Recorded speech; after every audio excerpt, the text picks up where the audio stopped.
Hello, this is the Porgcorner with your hosts Mark and Steven. We talk comics, film, books, television, science, and gaming. We come from different nerddoms. Steven lives and breathes Star Wars, and I'm a Superman and DC fanatic. We also touch on the Marvel Universe and other sci-fi and fantasy franchises. Now, let's get to episode 17, our preview of upcoming DC films.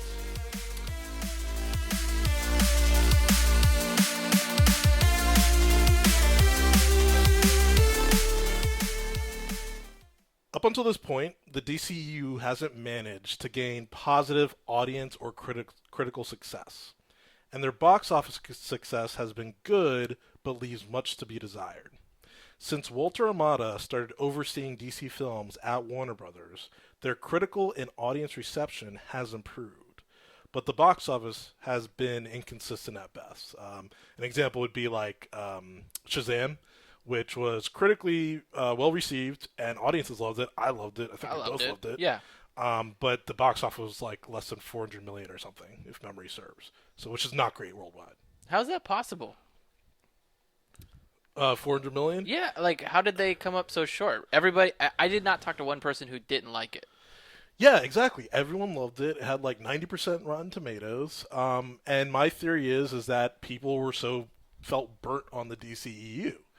Because the only successful ones have been Aquaman, Wonder Woman in terms of box office, and also critical reception. Okay. And also, no one knows who Shazam is. That was what I was about to say. I was going to say, but who really knows who Shazam is? We all know Superman, Wonder Woman, Aquaman. Right. You know, but like he wasn't a part of the Justice League. Right. So clearly nobody was expecting this. And you know what Aquaman benefited from? People like to make fun of him. And like, remember Entourage? Yeah. The whole series was about Aquaman character. So it's like, he had some built-in like know-how, or people knew him. Yeah, even even outside the comic book universe. Yeah. So yeah, people know. You know, he talks to fish. Ha ha ha ha ha. And so it got to $1 billion. But Shazam, it's just no one knows it. So that's why it struggled. Yeah, I think that's But it was a great film. Other than Shazam, I wanted to kind of discuss the 5 upcoming DC films that are coming out. The first of which will come out in about 2 weeks, is Joker. Ooh. And and Joker is getting a lot of buzz coming out of the Toronto International Film Festival. Wait, before you go into it, sure. do the list of 5. Oh, okay. We're going to talk about Joker. We're going to talk about James Gunn's Suicide Squad. We're going to talk about Birds of Prey. We're going to talk about The Batman starring Robert Pattinson. We're going to talk about Wonder Woman 1984, and actually a 6th bonus topic, which you'll have to stay tuned to hear. Oh my gosh, what? Yeah. Okay, surprise, now I'm really excited. There we go. I didn't know there was a 6th topic. I like this. All right, so the Joker is getting all this buzz out of this film festival. People are talking about it as Oscar contender. They're praising Joaquin Phoenix's performance. It was shown 8 times and had 8 standing ovations. That's insane. Right? That's insane. In a movie theater, which nobody could see you clap. Right, and people were also saying that it was a long standing ovation. Yeah. Like people were like not leaving. Yeah, and it's insane.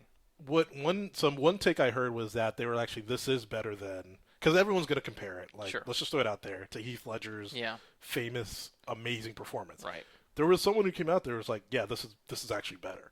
But to like my personal disclaimer to that is like it's its own movie. It stands alone. It's not reprising anything from previous Batman movies. This is just standalone. So I think it's okay that it's better. Yeah. I think it's absolutely fine that it's not the same character, the same style. Yep. So hearing that doesn't like upset me because I do love the Heath Ledger Joker. It's definitely that's definitely my favorite Joker. Yeah, mine too. And you know what? You're right, because one thing that this is again a whole movie devoted to one character. It's a character study of the Joker. People describe it, or when they were initially announcing this film, they were describing this as Joker origin story. From what rumors of what people are saying in this film about it. I'm not going to spoil it. It's just rumors, but they're saying this is not necessarily an origin, but it's a telling of a specific take on the Joker. So it may not be an origin type of right. So like it's not referencing a specific comics. Right. What are they called? Not series, but straight arc. Yeah. So it's not a specific arc. Right. Which I think is great. And I really hope that it lives up to the expectations that we're getting out of this film festival, because I do know film festivals seem to kind of cater to the artistic. It's people who are looking for something different. Right. So I will this attach itself to the general public the same way it is at a film festival? Yeah, no, that's a good. You know what? I think it will, and the reason I think it may more than other. It's weird to say because of like so many blockbusters and It's Marvel. indie film. That was the word I'm going for. Yes, Indie film. it's indie, and the reason I'm thinking about it is like people have been comparing to this to, like Taxi Driver and like other famous character study films that are hard R type of films. Yeah. But they're really delving into who is this person, what motivates them, not to make them a sympathetic figure, but you can understand them better, maybe. And so for that reason, it's more mainstream, maybe, than a lot of other films. I could see that. Because it's definitely going to be a comment about society and how it can manipulate an individual. Right. And affect somebody in such a dramatic way. And also how that individual can impact society as well. Right. As reverse. Exactly. Because, obviously Joker has a huge impact as an individual on the society around him. Mm-hmm. The one thing I liked a lot about the previews so far about this film are that, yes, you see him in Joker mask and all this stuff, but it really is about what they're calling him Arthur. No last name from what I can tell. Right. And it's going to be his journey as Arthur for probably most of the film. Yeah. Yeah. And again, maybe it's not an origin, but you're learning what makes this guy tick. Yeah. And I think that I want people to be aware when they go to see this movie that it is going to be that way. Mm-hmm. I strongly believe that it's going to be the Arthur story and might end with a small portion of Joker the character, the villain. We're going to figure things out. We're going to learn about him and how he became kind of psychotic, a little bit crazy, what has happened to him, and then as society changes around him and starts following the character that might exist, that he will then become only the Joker. Let it just consume him completely. That last 10 seconds of the trailer when he says to Robert De Niro's character, it's amazing that he's in this, by the way. I was surprised. But he says, "Can you introduce me as the Joker?" Yeah, as Joker, not the Joker, just Joker. There's no the. You're right. Introduce me as Joker. As Joker. And then the curtains part, and he walks on stage, and then the trailer rolls from there. Yeah. So I think this film is going to be, so again, critical reception going to be great. Obviously, since it's R, it's not going to have a huge box office, unless it's like Deadpool, which could be. It could be. I don't know. I strongly believe people are going to go see this more than once. Probably they have to. Yeah. I think you're going to have to. I think you're going to have to. I mean, I intend to see it opening weekend. I'm excited for it. What I will say is this. I do have one concern with this, and this is me as a DC fan who's been very frustrated with the DCEU up until this point. Is this going to be connected? And a lot of people have been asking, is this going to be connected to the Batman? Is this going to be connected to the DCU as a whole? Is it a reset? Is it a parallel universe? Is it a multiverse? What is this? Or is it really just a standalone thing? My personal opinion is that it will be standalone. And the reason for that is because this is a period piece as well. It seems to be taking place in the 70s era. That's a good point. So that's that's how for me it feels like it's going to just be standalone. Yeah. So my concern about this is that, and maybe WB can find a way to do this in an intelligent way, is having Elseworlds like they did in the comics. I'm fine with that. You have your Elseworlds, things that are kind of like Marvel's What If, what they're doing with Disney Plus. You have things that are fantastical. What if this happened? What if Superman landed in Russia? That type of thing. Yeah. But that has to be alongside a standard universe. In my opinion, I want to see that standard universe, and then you have offshoots of these Elseworlds stories. But they haven't gotten their house in order. But for you, that's because you need something that kind of stakes it to the ground. Something that kind of says, here is the point of entry, and then all these things happen. For me, that's not important. I feel like a standalone can just literally stand alone. Yeah. It just happens to be a character that we all know so well. Right. I think that's the only thing that ties it together in any way to the previous DCEU. Yeah, and I mean, and that I guess also goes to this is that all it does is remind me is of that standard DCEU. Mm-hmm. What's going to happen with that? Again, that's the $1 million question for me. Yeah. We don't know if they're going to reboot it. We don't know if they're going to continue with it, if they're going to keep some and not others, if they're going to blow the whole thing in a multiverse story. Yeah. We have no clue. Yeah. And so this just reminds me of that. Yeah. But overall, it comes out in a couple of weeks. I'm really excited for it. Yeah. Should be good. Topic number 2. Dose. James Gunn. He's back. He is back. He's back. And actually, he's back twice because he signed. Disney dropped him. Okay. After the whole controversy. All right. He signed with Warner Bros. To direct Suicide Squad. And 2. Is it 2, though? They don't call it 2. And they have different characters. I don't think we know. What? If this is a sequel. What? Or if this is a reboot. Or if it's just standalone. But, okay. Because some of the characters are the same, like Margot Robbie right. as Harley Quinn. Yeah, should be Harley Quinn. There's no Will Smith. Right. They have Idris Elba is being added to the cast. Mm-hmm. And then you have a whole bunch of other names that are being added to the story. Taika Waititi from Thor 3 director and writer. So, is this connected? I didn't know that. I just thought it was Suicide Squad 2. That's awesome. No, I didn't think about that. Yeah. I mean, I didn't see it as being that. You know, when it said The Suicide Squad. It's what it's. The title of it is The Suicide Squad. Right. But, okay. Yeah, so I think, again, it's an unknown. Right? My mind was blown by the two. By the way, like, you have Nathan Fillion coming back, and also John Cena.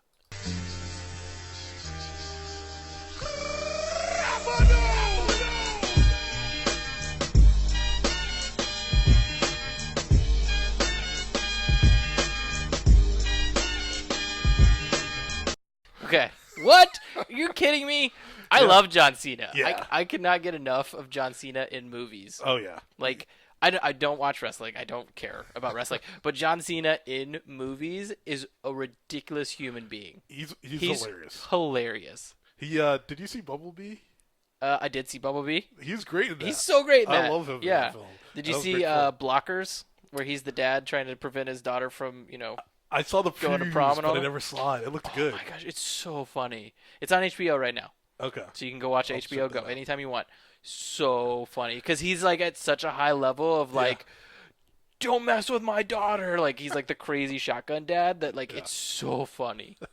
Yeah, he really is taking on that role that The Rock did coming out of wrestling. Yeah. And like, no, I mean he's not a great actor or whatever, right? But he's No. working on it. But and who same cares? thing with Batista. Yeah, he's a charismatic person. Yeah. That can play interesting characters. Yeah. So I want to know who the hell is he playing at the Suicide Squad? I want to know what character he is this too. Yeah. Because I know he's going to be hilarious in this. I can't wait. Yeah, and we have Joel Kinnaman coming back, Sean Gunn, James Gunn's brother. By the way, to go back to this. Who doesn't put their brother in a movie? Well, of course, you got it. But James Gunn, so he moved over to Suicide Squad. Then Disney said, you know what, we want him back for Guardians 3. So he is filming the Suicide Squad and then going immediately to Guardians 3 at Disney. So he's the first one, I think, to really cross companies. Cross companies, yeah. And honestly, I couldn't think of anyone better for it. Yeah. He's a perfect perfect director for it. I mean, I'm ready to see. I mean, we can get into it. I liked Suicide Squad. I liked the movie. I know it got bad reviews, and maybe I'm not smart enough. I don't know. I don't know why I got bad reviews. I understand that some of there were plot holes and some of the story was kind of underwhelming. But if you just watch it as a movie about superhero-like people that have cool abilities and did some cool stuff, it's a good movie to watch. It has entertaining moments, but even when I saw it in theaters, I was like, so much wasted potential. And again, yes, maybe that's what the problem is. Reoccurring theme with this DCU, so much cool stuff, but most of it's just a wasted potential. Yeah, and so I think there is a reset happening. And again, we talked about the Joker, looks awesome. Suicide Squad, we know nothing about it. Right director. Yeah, great cat. Oh, by the way, Idris Elba's in this. You in the already said Suicide that. Squad. You already said Did I say that? You did. You started with that. Okay. Well, you know what? I'm really excited. You I are love him really as an actor excited. too. He's in it, guys. He's great. So yeah, this is a reset. By the way, the logo they're using for the Suicide Squad is the original logo From the in the comics. Cool. So it signals a return to something, you know. Yeah. Maybe I mean, if that's true, then I would say that it's going to be a prequel. Interesting. If that's the case, if they're using an original logo, something before something that's known with the DC comics, then that tells me, in my opinion, that it would be something. Yeah, it definitely should be a prequel in that case. You know, I would not be against that. And you know what's also funny? There's no Joker. There's no Jared Leto. Jared Leto. He's not here. He's not on the cast. Yeah. But he was also real mad after the whole thing, so I'm not surprised he's not in it, as like a personal reasons that he may not be in it. Same thing with Will Smith. I think when something doesn't go well, like if a movie doesn't do well for Will Smith, he doesn't come back and make another one. That's true. Has he ever made a sequel? He's made some sequels, Men in Black and all that, yeah. but like he doesn't do it often, because we've talked about that in the past. It's like he used to be Mr. Blockbuster, Mr. Summer Blockbuster, right? Mm-hmm. And then some of his movies started doing bad, and then he tried doing sequels, and those were, if he made one good one, he made a sequel of it to keep it going, but he's never made a sequel of something that didn't do well. It's a curse of the Matrix. Yeah. Turned it down, and now it's not Mr. Blockbuster anymore. Yep. By the way, they're making a Matrix 4, unrelated topic, but... Yeah, I know, I saw that. I'm ready. Yeah, me too. Keanu Reeves is like taking over the world. Yeah, he's in everything. He's in everything. There's another John Wick. They're doing a fourth? They've already started it. Oh, nice. Yeah. I still have to see the third, I need to see the third one, too. We should review that. Let's do it. So we've talked about Joker, we've talked about the Suicide Squad. Next up, Birds of Prey. So this film, I don't know the release date, but they have been filming, and it stars Margot Robbie, who, again, reprises her role as Harley Quinn, and it's called Birds of Prey and the Fantabulous Emancipation of One Miss Harley Quinn. Strange title, but okay. It's a lot of words. I'm just going to stick with Birds of Prey. Imagine the acronym for that. No joke. So she comes back as Harley Quinn, and then it has Huntress in there. It has Caitlin Kane. But yes, so that comes out, I believe it's next year. Personally, Birds of Prey is awesome. Like, I love the Barbara Gordon. February 7th, 2020 is when it comes out. And I love Harley Quinn. Again, I love Margot Robbie's take on Harley Quinn. I even like Huntress a lot. I remember her from the Justice League show, and I loved her in that show. Yeah, we've got Harley Quinn, Huntress, Black Canary, right, Black Mask, and then Renee. Yeah, Detective Renee Montoya is played by Rosie Perez as well. So, yeah, I mean, I like most of these characters a lot. I guess I'm just waiting to see more, because we've seen, I think, some behind-the-scenes images, and that's it. So, and like a really short teaser trailer. Yeah, they did a teaser trailer with them, again, very much like the original teaser, which was just them, just the characters in costume. Yeah. And then this most recent teaser had them kind of dancing around and kind of swinging weapons, but nothing of substance. We have no story. We don't know what's going on. There are rumors, but again, they're rumors. Mm-hmm.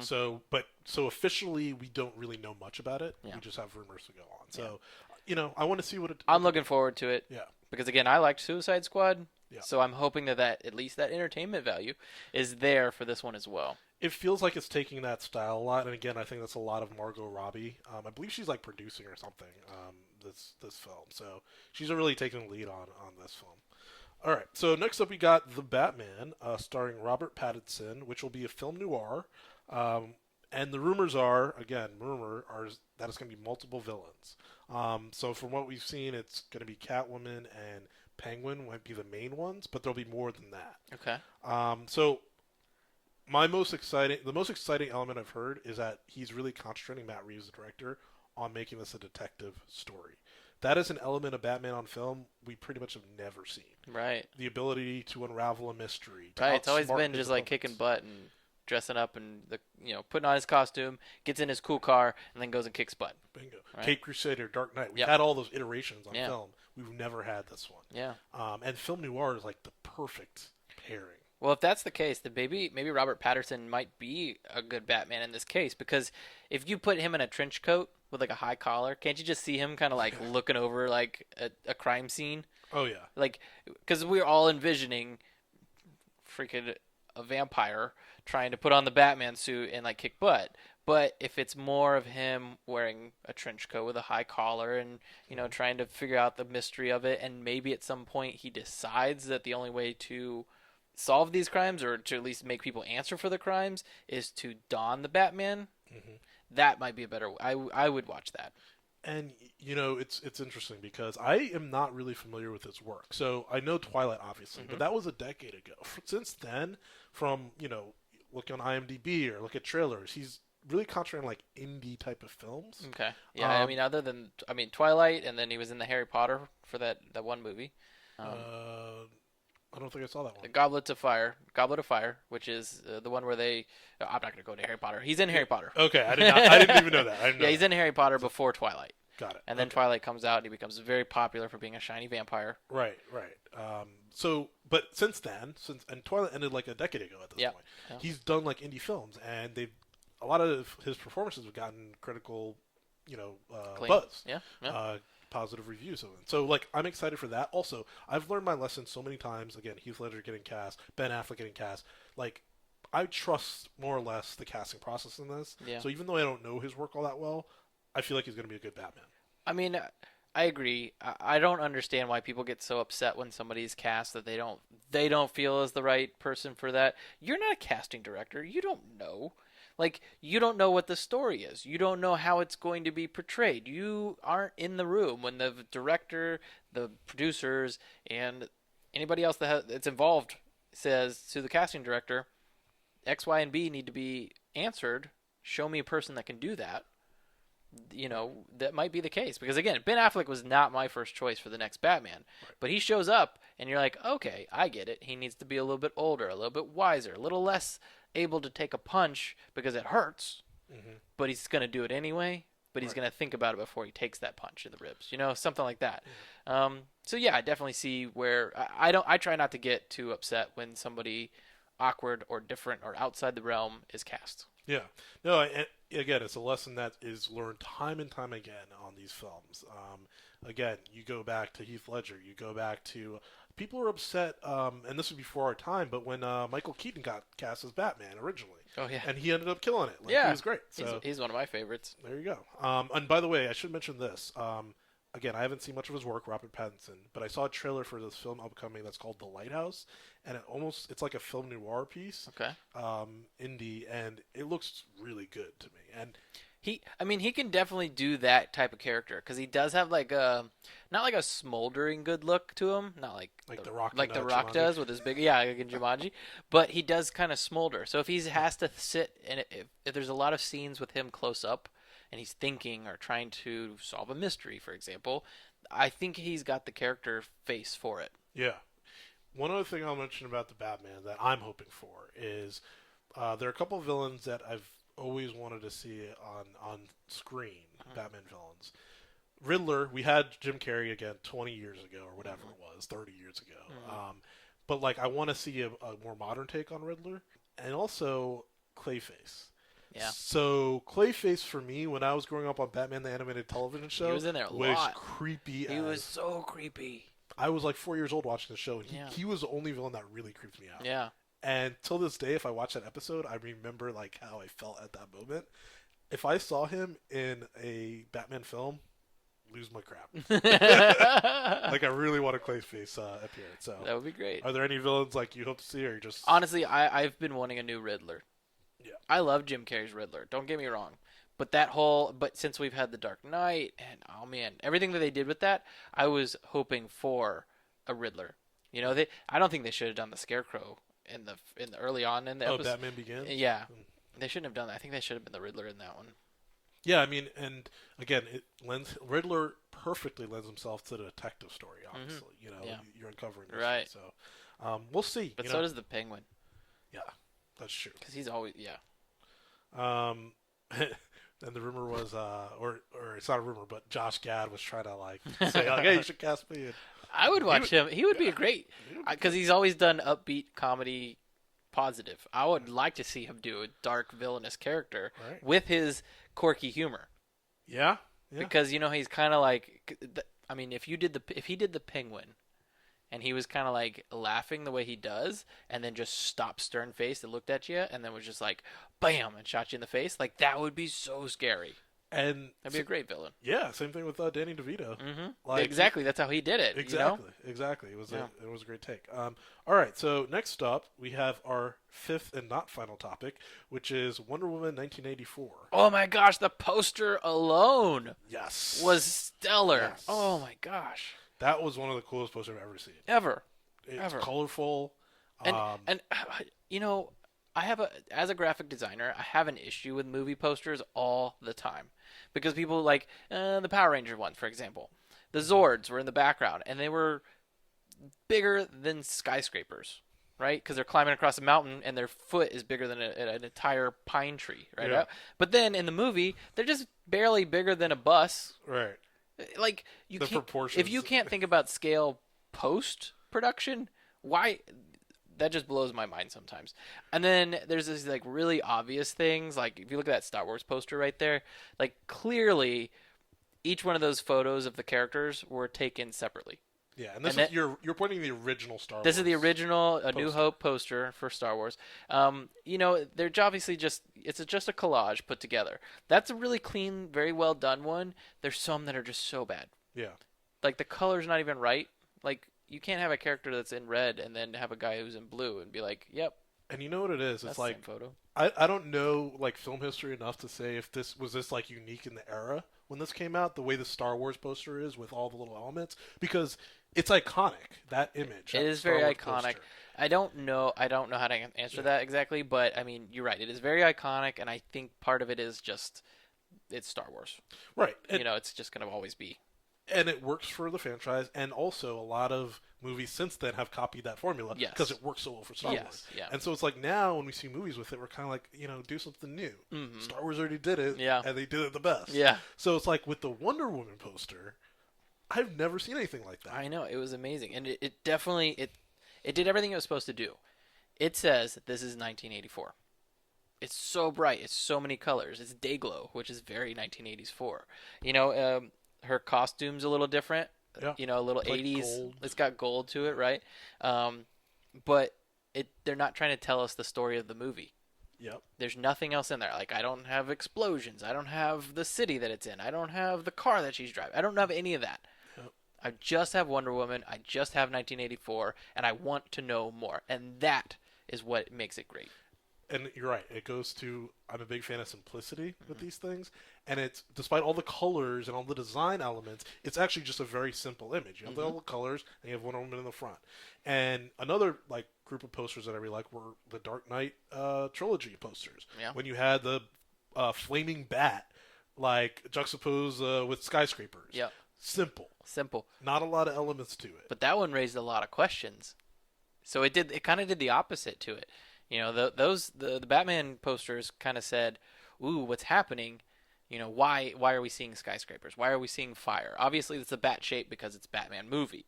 But what are the other elements? I remember somebody was doing a video blog on it, and they zoomed into it, and they were like, "Look, this little piece of debris looks like a bat symbol as well." Yeah. It was crazy. You can read into a lot of you these can. things more for sure, but I just like the actual design when it's simple like that. And to that point, there's been other movies where they've put out a poster, and I think the last Star Wars movie did it, The Last Jedi, where they put out that white and the red and white posters, but there were images that were taken from the movie that were not put into the movie, like scene cuts. Yeah. And so it rose a lot of questions, and people were like, "Oh, look at that! Look at this! Look at that!" And then those were not in the movie. So the poster exists, the picture exists in the poster, but it's not in the movie. So people are very confused. Yeah. I like that red and white. Oh my gosh, it was amazing. Yeah, and even the film itself, I really liked that scene. It was yeah, really the monochromatic of it. It's like red sand. Yeah, it was red salt sort of ended up. Yeah, it was awesome. That was really cool. So in terms of just Wonder Woman, besides the poster itself, but we have Steve Trevor coming back, or maybe I shouldn't say Steve Trevor, but Chris Pine coming back. Reprises the role. Well, we don't know that, actually. Well, we don't know that. We're right. assuming that. Yeah, I mean, my thought is that at the very least, it's a flashback. And or they had to it could film be something his grandson or something is what some people are saying. Which would be that would be weird. Stupid, Why would you do that? Why wouldn't you just hire somebody that looks like a younger version of him? Or an alternative version I'm just saying of him? Technically we don't really know what Yeah, technically. I'm not okay with that. You don't get to play your own grandson. Yeah, it is weird. What are they going to do? Dye his hair a different color? Like put a gap in his tooth and be like, that's totally a different person. They do it all the time. Ugh. That would be weird. But yeah, I mean, there hasn't been much that's come out from this movie. So like they've had some behind the scenes of them in a mall, and it's a 1980s mall. Oh yeah. And I think that's all they've had that's come out from it. But it finished filming like a while ago, and then it has a while until it releases. So it's like, but we know nothing except from the poster. Yeah. Officially. I think that they're holding back releasing the trailers because I think there's a couple of things that are coming out now. Current movies that are about to be out and coming out within the next 2 or 3 months, and I think that they're holding back so that it doesn't get washed in that. Because like we have Star Wars coming, so people are on the edge of their seat waiting for the movie trailer. Right. People are on the edge of their seat right now for the Joker trailers that are out. Right. You know, there's just a lot of things that are coming out. I mean, yesterday we both freaked out a little bit about the Ford versus Ferrari trailer. Yeah. You know, so there's just too many awesome movies that I think it would get washed out if they put out a trailer right this second. It might fit to have that first trailer with something, maybe not the Joker, but maybe they'll put it next to Star Wars. Yeah, that'd be great. Like that would make sense. Yeah. I mean, they could do a teaser right now, but I still don't think it would get the impact they want. Yeah. I think they're waiting. And I believe it comes out November 2020. Like we still have a while to go. So it's a long wait, but it'll be worth it. All right, so we have a surprise topic, something that I really wanted to touch on in this DC discussion, which is J.J. Abrams has signed a massive deal with Warner Brothers, and rumors are that he will be not taking over the DCU, but overseeing a new Superman project, maybe a Green Lantern project, either as a producer and or as a director for those properties, Superman and Green Lantern. I, for one, I'm really excited about that, primarily because there's going to be another Superman film, hopefully. And I don't care if it's a reboot or if it's Henry Cavill coming back at this point, even though I really like Henry Cavill. I like Henry Cavill. I think he's great. Yeah. But at the same time, if they want this to be DCEU, they probably need someone in the same age or looking the same age as Robert Pattinson. Yeah. And I don't know if Henry Cavill, he might be aged out of that at this point, especially if they're going to do a trilogy. Yeah. So I'm really excited that they're doing a Superman film, and that J.J. Abrams, he is the franchise saver, right? Right. Like Star Trek, yeah, Star Wars, and if he comes back and does a Superman film, I think he could very well. Honestly, I mean, if you put J.J. Abrams' name on it, they will come. You know.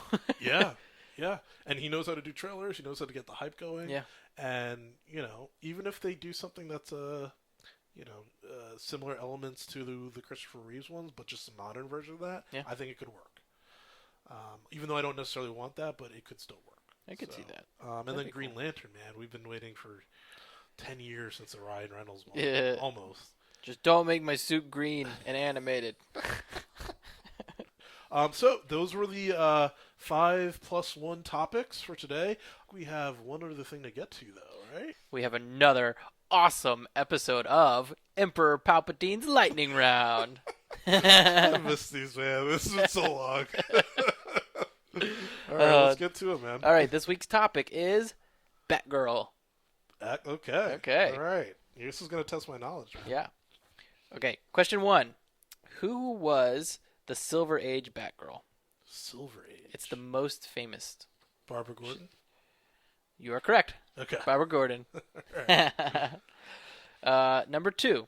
Why was Barbara Gordon forced to give up the mantle of Batgirl? She got, I think it was it a car war? Joker attacked her and paralyzed her, so she ended up in a wheelchair.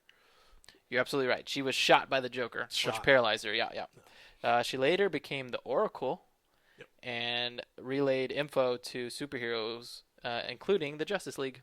Yep. I thought that was pretty cool. I thought that was pretty cool. Question 3. Who has Barbara Gordon been romantically involved with the most? Dick Grayson. Yeah, Dick Grayson. Nightwing, Robin. Yep, Yeah. they had a on and off again relationship. They even got engaged once. I actually did not know that. Yeah, they never got married though. They got engaged, And then they called and then it the off, whole thing went crazy. Wow. Yeah. Question 4: Who is Batgirl's brother? Ooh, this is a good one. I want to give a guess, but I'm drawing a blank. Is his name Ben? No. No. No. Okay. You ready? Yeah. You ready for the answer? Let me know. His name is James Gordon Jr. Huh. He's actually a very well-known villain. He's a psychopath and he's highly intelligent. Is his villain name just his regular name, or Yeah. does he have a villain name? Yeah, no, I looked. I was like, okay, what's his Wow. villain name? They're like, no, his name is just James Gordon Jr. I actually The never villain. knew that. I gotta look that guy. Yeah, he went. Apparently, he's super smart, which makes him very very dangerous. Yeah. Yeah. Interesting. Yeah. Gotta look him up. All right, question number 5, your favorite question.